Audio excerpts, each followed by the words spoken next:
Austria, Vienna, summer 2014.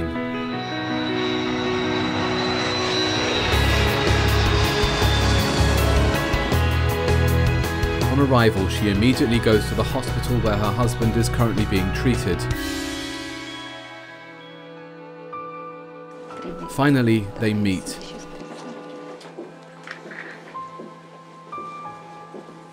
How are you feeling? Just being together is a rare opportunity. Look, I understand that you're in pain, but I'm sorry, don't you think about me at all? I wouldn't be doing any of this if I didn't have faith. I'm sorry, but I believe we'll make it through.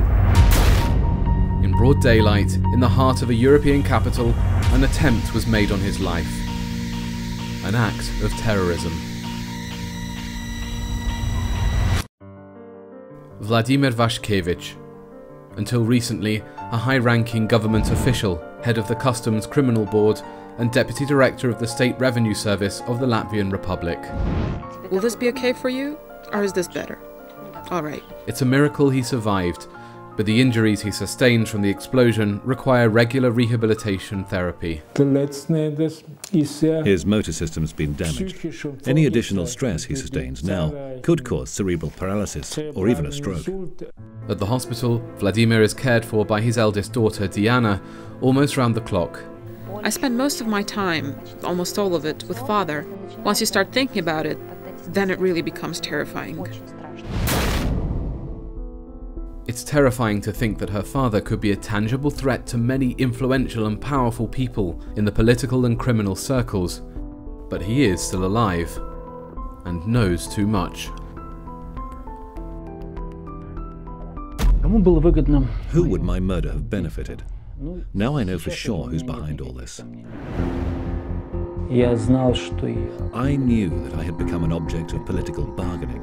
This is the first time Vladimir Waszkiewicz has decided to openly state who was behind the attempt on his life, which the Prime Minister of Latvia has aptly dubbed an attempt on the state.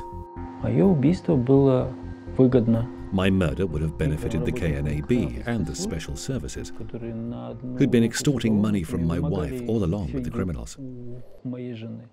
This confession sounds like political sensation, because the KNAB is the Latvian Corruption Prevention and Combating Bureau, which was created in the image of the legendary Independent Commission Against Corruption in Hong Kong, an acclaimed benchmark for many countries of the European Union over the last 10 years.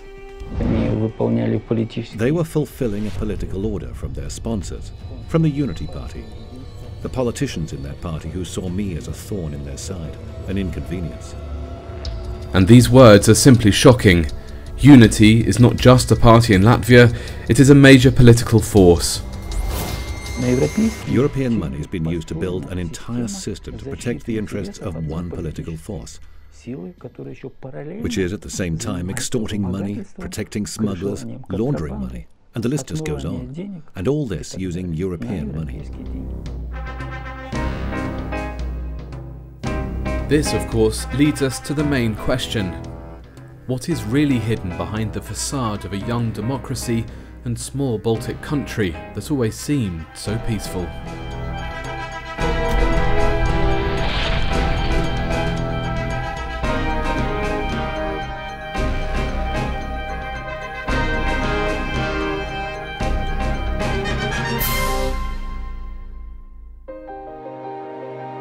Inara Vilkasta, Vladimir Waszkiewicz's wife. I met Vladimir in school. He was 1 year older than me. They got married in the August of '81, and by the April of 1987, they divorced. But the most amazing thing is that exactly 25 years later, they got married again. As the saying goes, every cloud has a silver lining. We understood that we can survive this war only if we stick together. I have to fight. I must fight and win. How can I possibly break when she's given me so much? But back then, at the end of the 80s and at the twilight of the Soviet state, in an age of perestroika, publicity and acceleration, Their family drama, titled The Divorce, was a push to move forward. As Vladimir began his service in the Riga customs, Inara was raising the children while taking her first steps in business. Now, she's one of the most prominent developers in the Baltics. Forbes magazine featured her in the ranks of Latvia's most successful self-made women 3 times. Inara made her fortune by building and selling real estate to the middle classes, bringing in investments from Western Europe. Her name is well known in the professional circles of international developers and architects. I like to work with Inara, I like her drive, I like her strengths, and yes, we're doing other projects. Vilkasta's colleagues and partners all agree. The way this woman does business is the same way she lives her life. Come in. The company's head office is pretty modest. This is my office. A portion of my life takes place within these walls. This is where ideas are born. Inara often organises charity evening events for disabled orphans, but even here she tries to stay away from the cameras and rarely gives interviews. These children can be helped. How can you refuse after looking into their eyes? That's why this is such a lucky break for the lifestyle press. Someone managed to snap a picture of Vilkasta with former American President Bill Clinton at an international conference for the encouraging of global dialogue. But today, her home is filled not with joy, but with tears.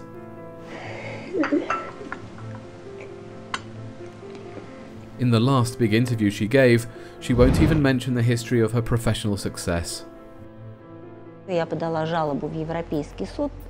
have filed a complaint with the European Court of Human Rights about the harassment, the constant phone tapping, the invasion of privacy, when all human rights that can possibly be violated are violated. A very harsh phrase was said to me. The elections are coming, and if you don't pay up, what I will say will drop the bomb. Which is basically what happened, except that I had no idea what kind of bomb he was talking about. Let's take a moment to look back at that day, May the 21st, 2007. The outdoor surveillance cameras by the Customs Criminal Board office in the capital of Latvia have captured the attempted murder of Inara Vilkasta's husband, Vladimir Vaškevič, by planting a bomb in his car. The bomb was put here, under the rear bumper. I regained consciousness in the reanimation ward, like in a haze. I remember the Prime Minister visiting me at the hospital. Aigas Kalvatis, who was Prime Minister at the time, labelled this act of terrorism an assault on the state and promised the country those responsible would be found and punished as quickly as possible. The investigation lasted 4 years. As a result, Lithuanian citizen Edgar Krogat was given a life sentence. But Inara Vilkasta is certain that they got the wrong person, and she has proof. The investigative report showed that the bomb was planted by someone 1.8, 1.85 meters tall, whereas the forensic report states that the incarcerated person is only 1.74. Indeed, here is the official report by the Riga Technological University, made at the behest of the investigation. The person who planted the bomb was 180 to 185 centimeters tall. And here is the medical report on convict Edgar Krogat. His height, 1 meter 74 centimeters. 10 centimeters is quite a substantial difference. Nevertheless, such things are just ignored. I believe Edgar Krogat is in prison for no reason. He's been convicted for nothing. Tonight, Inara is taking us to the very place where the terrible tragedy occurred. Riga, Export Street, the main entrance to the Customs Criminal Board office building. The Anti-Corruption Bureau and detectives were watching Vladimir, tapping his phones, and yet the explosion still took place. Once again, the same stunning version of events, a version that beggars belief, comes to the fore once more. The intelligence agencies knew about the explosion. They knew about the upcoming assassination attempt. Vladimir Vaškevič adds some specific names to the picture. I believe that the following people are responsible for the attempt on my life.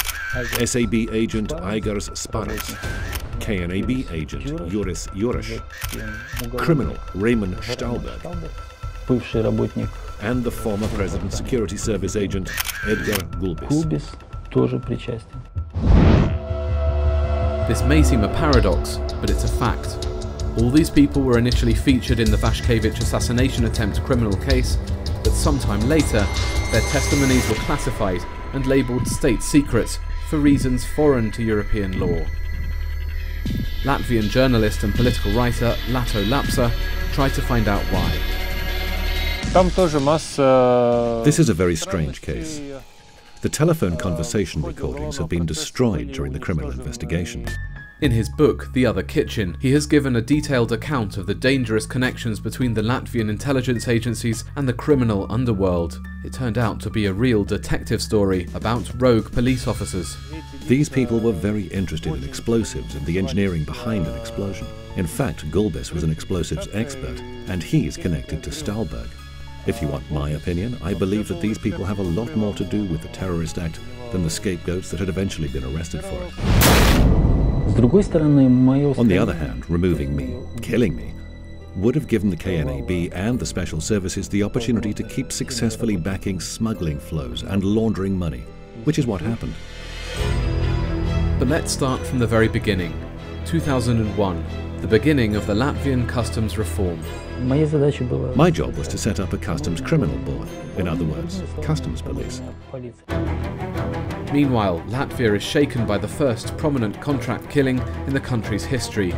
Hitmen target Vyacheslav Listsov, Vladimir Waszkiewicz's ally and colleague.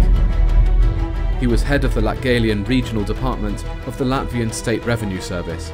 I had to talk with him before the murder.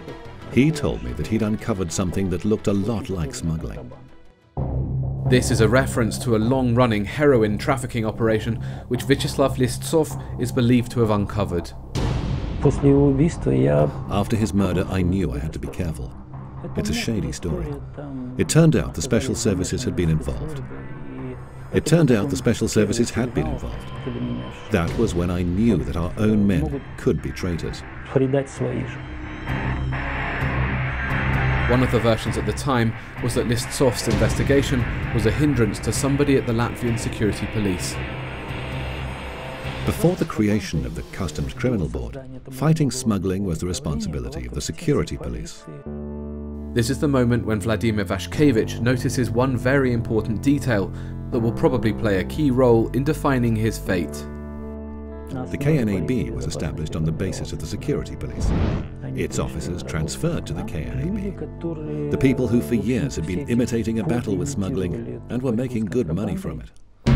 At the end of 2001, Vladimir Waszkiewicz begins an unprecedented reform to reinforce the state's external borders and economic security. But at the same time, he suddenly finds himself facing a barrage of political changes in his country. A new force comes to power and blows away the people the old power put in their places. And by default, I was among those who'd been assigned to this position by the old government and who had to be removed. It's probably no secret that politics is a dirty business, especially when big money is involved. Almost all former Soviet countries have experienced this firsthand. The question is, what means are people in power turning to get their way? We can see the intelligence, meaning the Corruption Prevention and Combating Bureau collaborating with criminals. That is an indisputable fact. Jurgis Lipnieks was an advisor to two of Latvia's prime ministers, Andris Škele and Igor Kalvetis. He remembers how and when the powerful four-letter special service appeared in his country, the KNAB, the Corruption Prevention and Combating Bureau. October the 5th, 2002. The New Time Party wins parliamentary elections with the slogan "Fighting Corruption." 5 days later, the KNAB is established with the party's support. Obviously, they had to start dealing with corruption and come up with some specific names. After all, that's what they promised and what everyone expected from them. And it became a convenient setup for getting rid of opponents. Obviously, the opponents were New Times political rivals, which made them all corrupt by default. One anti-corruption scandal after another begins shaking Latvia. Among the first to be accused are prominent figures from the political and business establishments. The People's Party founder and former Prime Minister Andrzeja, as well as notable entrepreneurs Einar Schlesers and Ivars Lembergs. It's a new European record. The trials have been going on for 10 years, but we've yet to hear of at least one conviction. The Corruption Combating Bureau, a very convenient way to destroy people without any real proof of them actually being involved in anything. It goes without saying that neither Mr. Skjele nor Mr. Schlesers have a political career anymore. I have seen KNAB intentionally destroy the political rivals at the New Time Party, the party currently known as Unity. Vladimir Vashkevich escaped unscathed from that political massacre then, probably because the new powers desperately needed his work on the reinforcement of the customs frontiers to speed up integration into the European Union.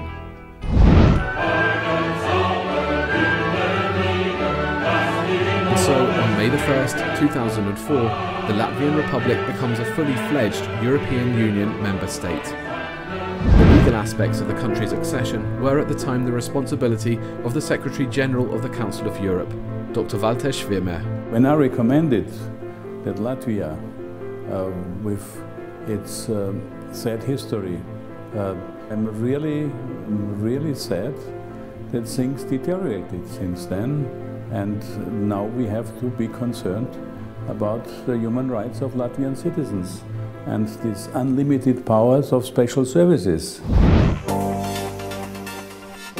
Meanwhile, Inara Vilkasta is busy attracting foreign investments for the development of her business projects. The European Union was a window for Latvia. It offered opportunities not only to me, but also to many other investors and entrepreneurs. She closes one of the biggest real estate deals in Latvian history. Inara and I, we created a project with social impact, environmental impact, natural impact, and economic impact, which for that time in Latvia was not the norm of development. Gunter Patel is a renowned developer who has changed the faces of many cities around the globe. Here are just a few of the projects he has worked on. Famous next to London Tower. And I worked for the Orlando City Council. Did the Sun chain of hotels. In Vienna, the famous house of music. In 2004, he took a risk and tried his hand on the emerging Baltic market. He chose Inara Vilkasta to be his partner. Bring environment consideration into Latvia. So Inara's project for investors was the new and leading project in Latvia. As a result, land purchased for what would be considered loose change by today's standards became a project worth an 8-digit sum. I didn't know what it is that she does exactly, but I remember very well how passionate she was about it. Looking back, I'd call it desire. The desire to prove that she's worth something, but she's a person, an individual, a woman. Meanwhile, Vladimir Vashkevich establishes his own law enforcement authority based on the experience of Great Britain, Sweden and Finland, the Customs Criminal Board. The so-called method of analytical investigation is employed in Latvia for the first time to combat smuggling. It's an approach in which a business's activities are centered around risk evaluation and management. There were cases, there were people being detained in collaboration with the police. This is very important. This is Vladimir Vashkevich's former colleague, Igor Šveicars. Cases such as the detainment of huge shipments of cocaine or contraband cigarettes. It was the day-to-day success of our work. He remembers how a small department consisting of only 28 people, headed by Waszkiewicz, grew to 180 employees. He managed to build a system that can be considered innovative by all European standards. On May 12, 2006, they seize a shipment of contraband cigarettes unprecedented in its size. On May 15th, a car loaded with gas tanks explodes outside the gates of Inara Vilkester's house. Everything got burned down to the core. And then there was another explosion. You couldn't tell if it was night or day. I genuinely thought it was war. I still remember the sound of that explosion. It's hard to forget. On the same day, a group of unidentified people tried to kidnap Inara and Vladimir's youngest daughter, Olga. I remember Inara's phone call. She was crying and told me, "Do you know they tried to kidnap your daughter?" Then, exactly 1 week later, Aigaš Sparants, an agent from SAB Counterintelligence, Latvia's most secretive intelligence agency, met with Waszkiewicz and gave him a very unsubtle hint during their conversation. All this can be stopped. Just pay. Sparants, an SAB agent, offered me to pay money to not be harassed. Vladimir thought it was a joke. He simply couldn't imagine that Sparants, a government official, was capable of threats and extortion. But in June of the same year, Waszkiewicz survived what would be his first assassination attempt. Masked thugs doused his car with petrol and set it on fire. I met with Sparants towards the end of May. On June 28th, my car was torched. It could, of course, just be a coincidence that while this was going on, the department headed by Vladimir Waszkiewicz, the Financial Police Board, identified corruption in a place it could not have been by definition. Within the KNAB, the Corruption Combating Bureau. I found out that the KNAB is literally stealing from the state, stealing money allocated for investigative work. Latvia is shocked. Prime Minister Aigaš Kalvietis himself is listening to Waszkiewicz's report. During my meeting with the Prime Minister, I considered it my duty to warn her of this. Meanwhile, by some strange coincidence, Inara Vilkester is receiving threats from one of her employees, Raymond Stahlberg. Stahlberg was trying to extort a great sum of money from me, unprecedented even by Latvian standards, €7.5 million. Here is the unique audio recording from the criminal proceedings materials where Mr. Stahlberg practically confesses to his crime. Доброе утро. Сегодня у меня 25 сентября 2006 года. Позвонила Инарина подруга и попросила меня встретиться. Разрешение от прокурора и судьи не получено на запись. Записывающее устройство выключать не намерен. Она очень-очень боится моего отца. Он мой отец. Я говорю, Инара, если я к нему даже до сих пор не обратился, то ты, грубо говоря, моли Бога, потому что действительно этот пойдет через голову. Я буду прикладывать некоторые усилия, чтобы самые верхушки ей закрывали. Проблема в 3 миллионах. Очень большие деньги. Она их потеряет. Закончится Русовос, моих 3.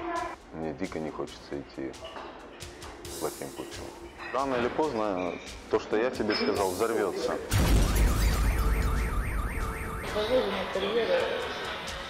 Она уже закрыта. Будут снимать. Я не отступлю. Мне никогда больше нету шансов в жизни заработать такие деньги. She said, Volodya, help me. What should I do?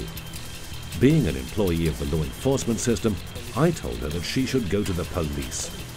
There's no negotiating with terrorists. In November 2006, he is arrested.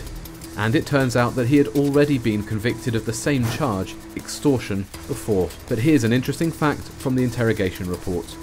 Raymond Stahlberg insists that the KNAB heads be informed of his detention. Normally, interrogation reports state if the detainee wishes to contact his lawyer or for his family to be informed of his predicament. I don't understand. What do the heads of the KNAB have to do with the detainment of a criminal? This implies that they were supposed to somehow get him out of there, protect him, which is exactly what happened afterwards. As a result of the extortion case, Stahlberg was sentenced to 7 years and 6 months in prison, forfeiting his assets.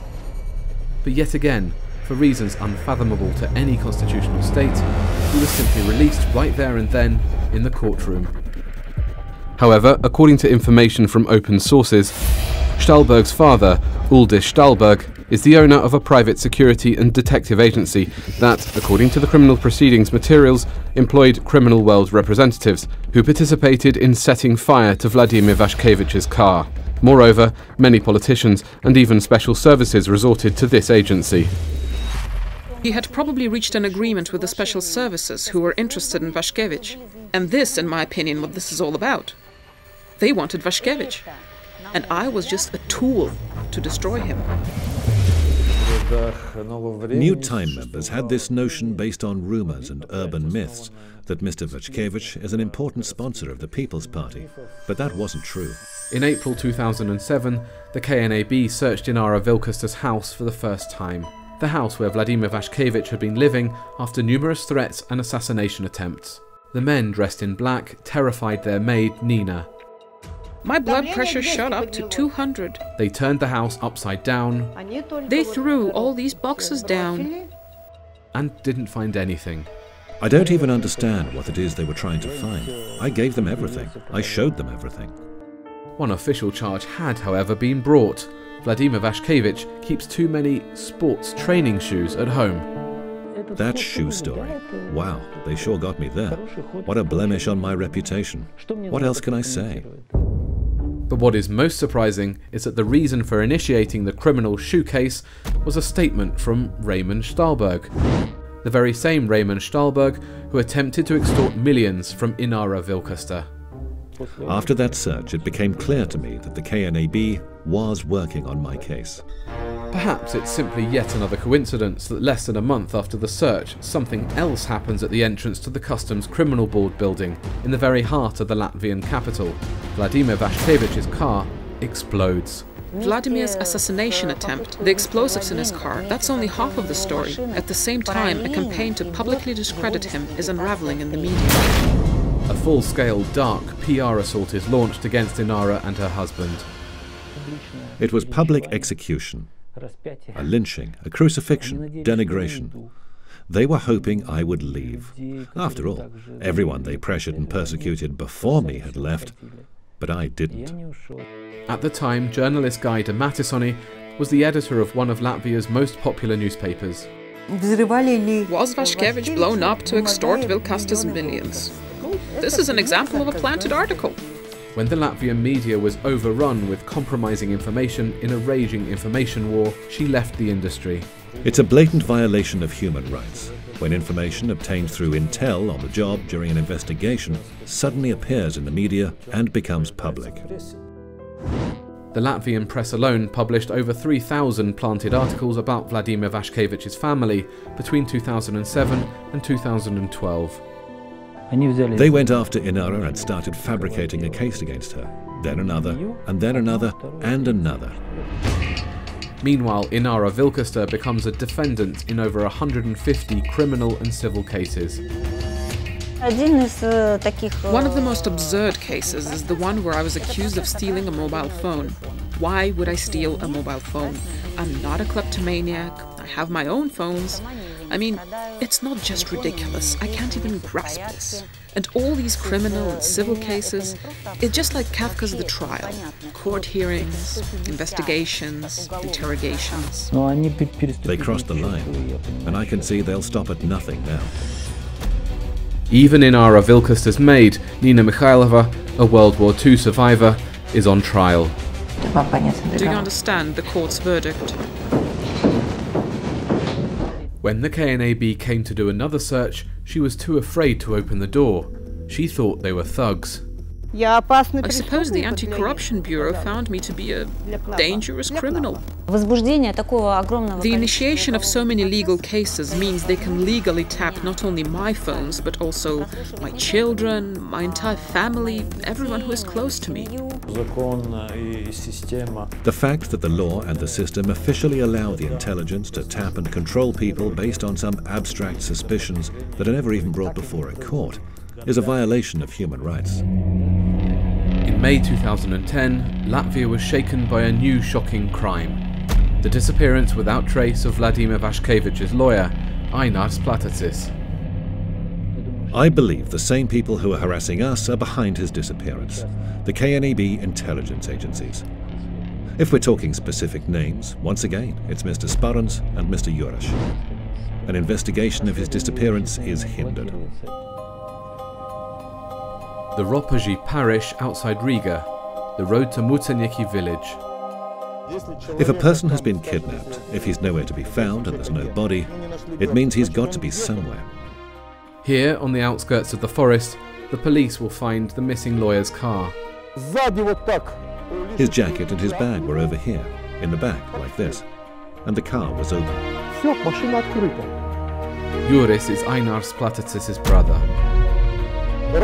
My common sense tells me that my brother is dead, but we still need to find him, at least so our father and mother and myself could remember him. Vladimir Waszkiewicz has a theory about this crime. There is a certain circumstance.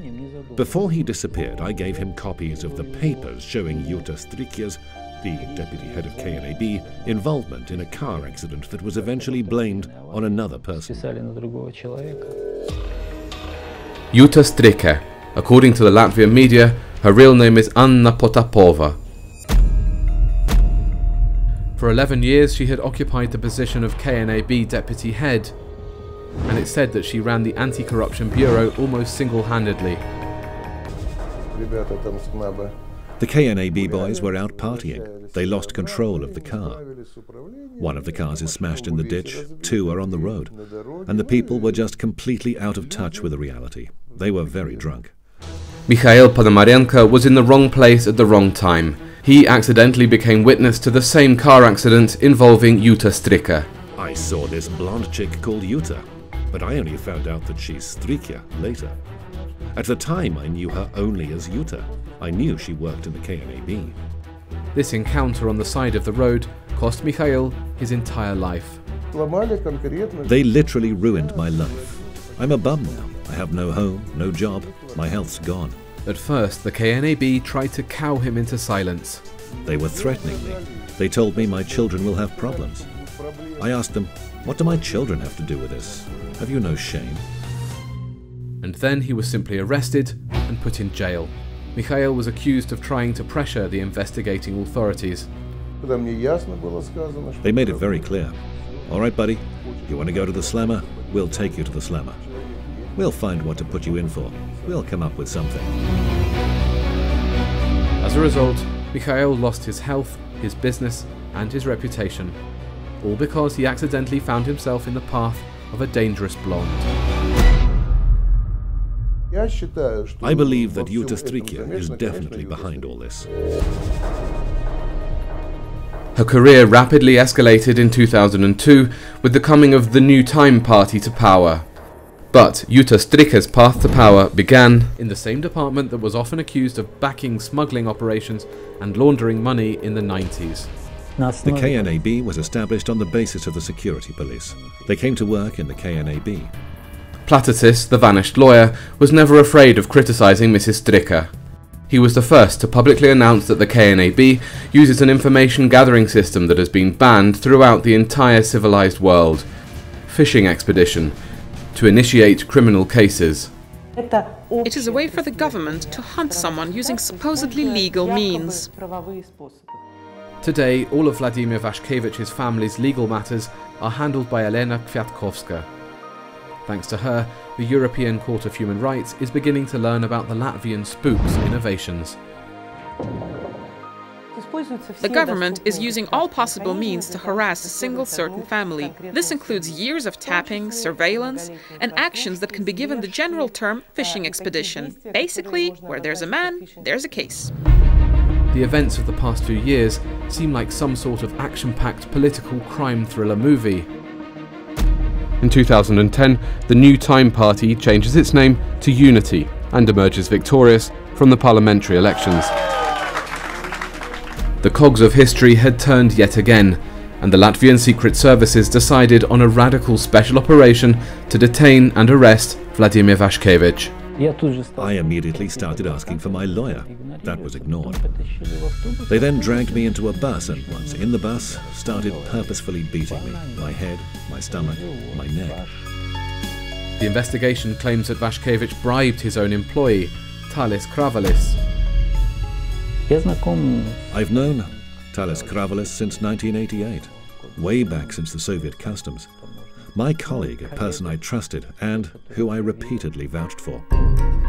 But why would one government official bribe another government official, let alone his subordinate? There is absolutely no connection between my supposedly bribing him and what I'm getting in return. That's what makes this accusation such a special snowflake. Talis Kravalis, however, obviously got what he wanted. Soon he'll be promoted to the rank of general and given a new position, a position that used to belong to Waszkiewicz.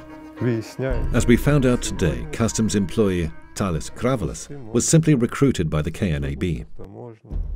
But Vladimir will only understand the true reason behind his arrest once they begin to question him. They tried to get me to testify against Andres Shkeli, a man they've been hunting since 2002.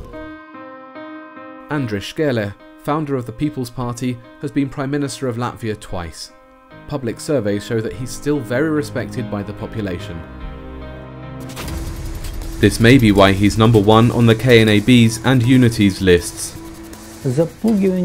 Bullying, intimidation, terrible pain. It was all like in a mist. Vladimir Waszkiewicz did not agree to a deal that would have him discredit the former Prime Minister and spent several months in prison. But he will soon be released and with the court's permission will go to Austria, where his eldest daughter now lives. Instead of a warm family weekend, she became witness to a drama. Vladimir lost consciousness and was rushed to hospital. They had to operate on my back, the consequences of prison. I mean the beatings and the torture.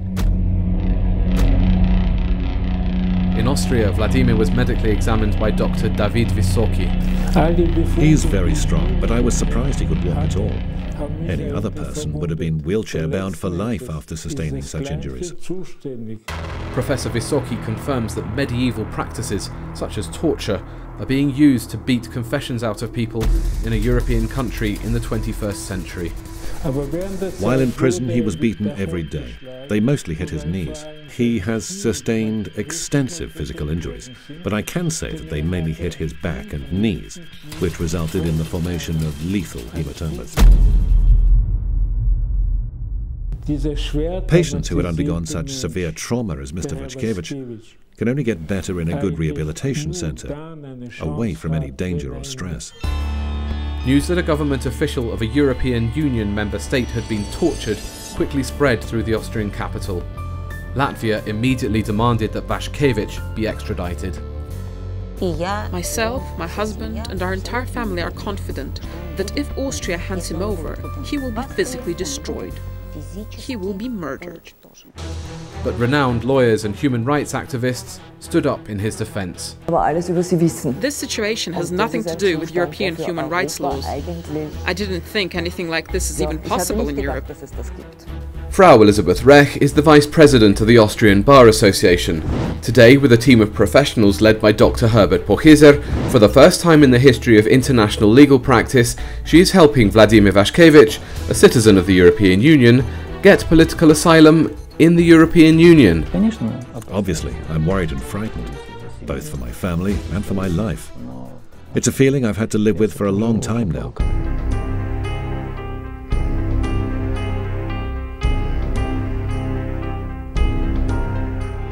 Inara Vilkaster's life is now centered around this diagram with a simple and terrifying name: the timeline of my family's persecution by the government. I really hope that the European society and the European court will see this, hear of this, and pass a legal verdict to stop this torrent of terror and endless criminal cases. In 2012, Dr. Walter Schwimmer, former Secretary General of the Council of Europe, stood up in her defense. Politicians and agents of so-called special services, which are in Latvia beyond any control and obviously with unlimited powers.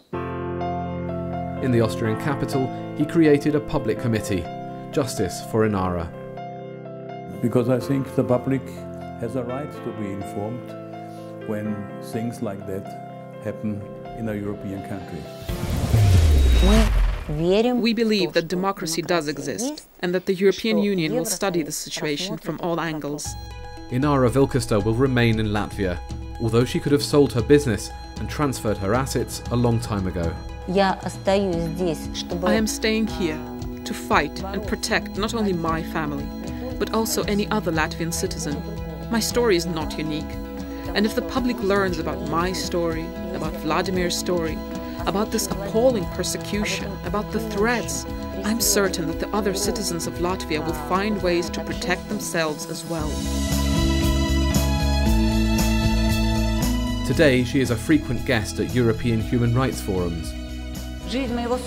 My husband Vladimir's life, my children's lives, have been turned into hell.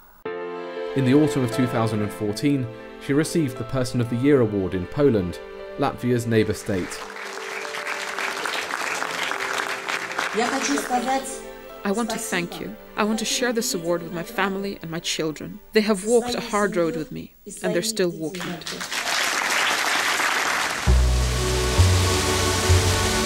And this is Paris. The renowned Sorbonne, Master of European Law Christina Kruger, is giving a lecture on the appalling Vilkasta-Vashkevich case. It appears that within larger Europe, as it arose from the fall of the Iron Curtain, the actual situation with respect to human rights and their protection, and in the cases of Inara Vilkasta and Vladimir Vashkevich, the above principles have not been respected by the Latvian authorities.